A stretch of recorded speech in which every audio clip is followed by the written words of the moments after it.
কাজে দিচ্ছে হিজবুল্লাহর কৌশল। গাজায় হামলা কমিয়ে দিতে পারে ইসরায়েল। ফিলিস্তিনের সশস্ত্র গোষ্ঠী হামাসের সঙ্গে গত বছর 7ই অক্টোবর দখলদার ইসরায়েলের যুদ্ধ শুরু হয়। গাজাবাসীর প্রতি সংহতি জানিয়ে এর পরের দিন 8ই অক্টোবর থেকে ইসরায়েলি বসতিতে হামলা চালানো শুরু করে লেবাননের সশস্ত্র গোষ্ঠী। সময় গণনার সঙ্গে হিজবুল্লাহর হামলার তীব্রতা বাড়তে থাকে, যা গত কয়েকদিনে আরও বেড়েছে। এতে করে সীমান্তবর্তী বিভিন্ন অঞ্চলে আগুন লাগার ঘটনা ঘটেছে, সঙ্গে বিভিন্ন সামরিক অবকাঠামো ক্ষতিগ্রস্ত হয়েছে। যুদ্ধের শুরুতে হিজবুল্লাহর হামলার কারণে সীমান্তবর্তী অনেক বসতি থেকে সাধারণ মানুষকে সরিয়ে নিতে বাধ্য হয় ইসরায়েল। প্রায় 8 মাস ধরে বাড়িঘর ছাড়া হওয়া এইসব মানুষ এখন বাড়িতে ফিরতে চাচ্ছেন। হিজবুল্লাহর উদ্দেশ্য ছিল লেবানন সীমান্তে ইসরায়েলিদের ব্যস্ত রাখা, যেন গাজায় তারা পূর্ণ মনোযোগ দিতে না পারে এবং একটা সময় হামলা বন্ধ করতে বাধ্য হয়। হিজবুল্লাহর এই কৌশল কাজে দিচ্ছে বলে ধারণা করা হচ্ছে।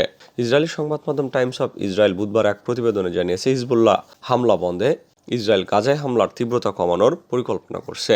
তাদের আশা, যদি গাজায় তারা কম হামলা চালায় তাহলে হিজবুল্লাহ ইসরায়েলের বসতি লক্ষ্য করে কম রকেট ছুড়বে। এছাড়া হিজবুল্লাহর সঙ্গে যুদ্ধ এড়ানোরও চেষ্টা করছে ইসরায়েল।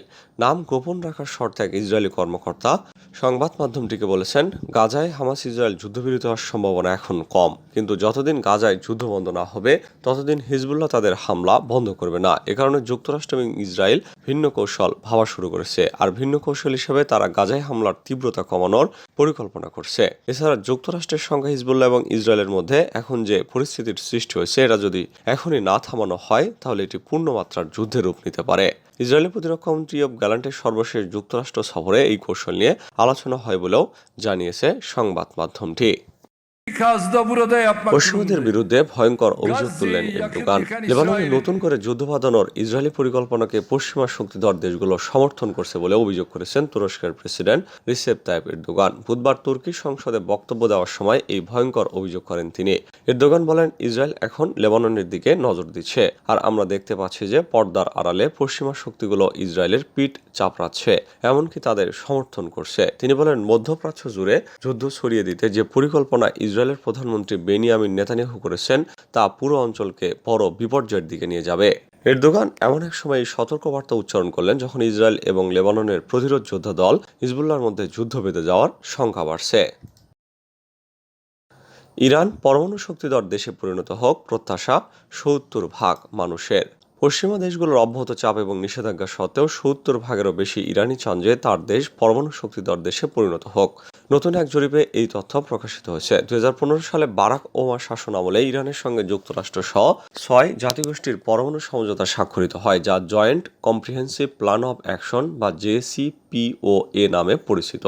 কিন্তু 2018 সালে ওবামার উত্তরসূরি প্রেসিডেন্ট ডোনাল্ড ট্রাম্প ওই পরমাণু সমঝোতা থেকে যুক্তরাষ্ট্রকে একতরফাভাবে প্রত্যাহার করে নেন। ট্রাম্পের উত্তরসূরি জো বাইডেন 2020 সালের নভেম্বরে নির্বাচনের আগে প্রচারণা একাধিকবার আমেরিকাকে পরমাণু সমঝোতায় ফিরে আনার আগ্রহ প্রকাশ করলেও ক্ষমতা গ্রহণের 4 বছর পরও তিনি এ ব্যাপারে কোনো পরিকল্পনা পেশ করেননি। পরমাণু সমঝোতার বিষয়ে মার্কিন যুক্তরাষ্ট্রের এখনও কোনো স্পষ্ট নীতি নেই এবং কোনো যৌক্তিক অবস্থানও নেই। ফার্স টুডে জানিয়েছে, ইরানের পরমাণু কর্মসূচির বিরুদ্ধে মার্কিন নীতির সমালোচনা করে দ্য আমেরিকান কনজারভেটিভ ম্যাগাজিন লিখেছে, যদি ইরানের পারমাণবিক সক্ষমতা অস্বীকার করে সাফল্যের পরিমাণ সংজ্ঞায়িত করা হয় তবে এই নীতি ব্যর্থ হয়েছে, কারণ ইরানের পরমাণু কর্মসূচি সাফল্যের সঙ্গে এগিয়ে চলেছে। স্বাভাবিকভাবে এই ধরনের পদক্ষেপ ইরানের অভিজাত শ্রেণী এবং সাধারণ মানুষের সমর্থন পেতে পারে, কারণ তারা তাদের দেশ এবং অন্যান্য দেশের বিরুদ্ধে পশ্চিমাদের অযৌক্তিক জুলুম নিপীড়ন দেখে আসছে।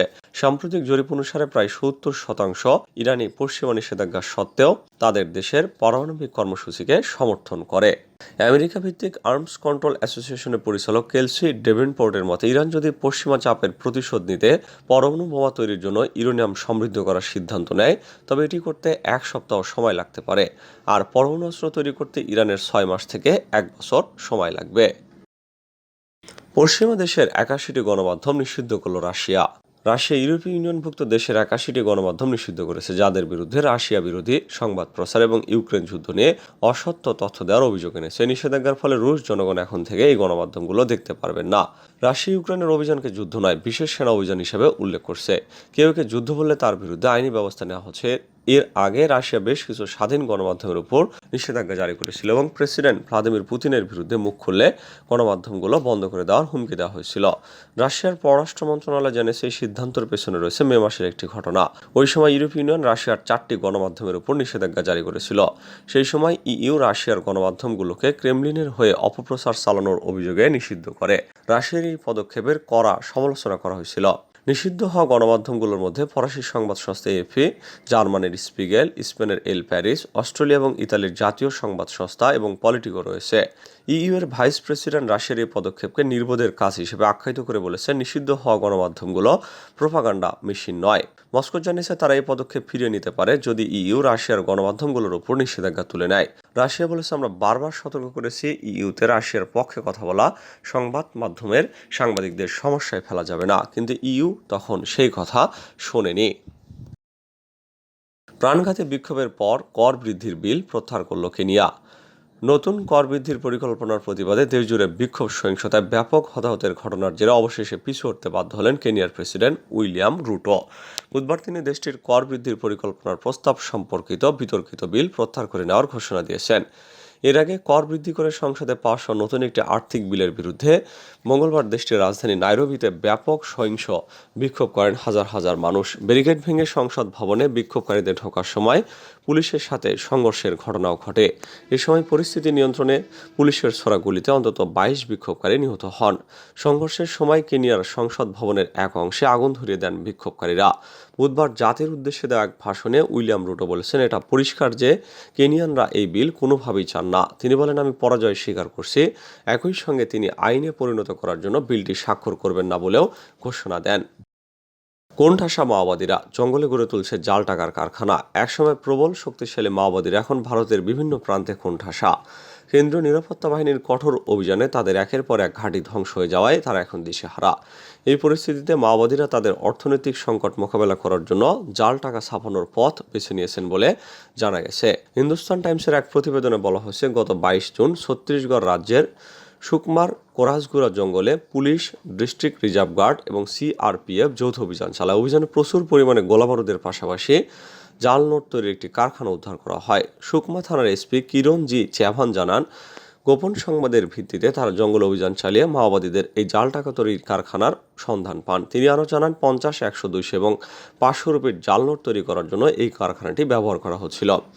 অভিযানে একটি রঙিন প্রিন্টিং মেশিন, একটি সাদা কালো প্রিন্টার এবং একটি ইনভার্টার মেশিন, 200 বোতল কালিসহ জাল টাকা তৈরির বিভিন্ন সরঞ্জাম জব্দ করা হয়েছে।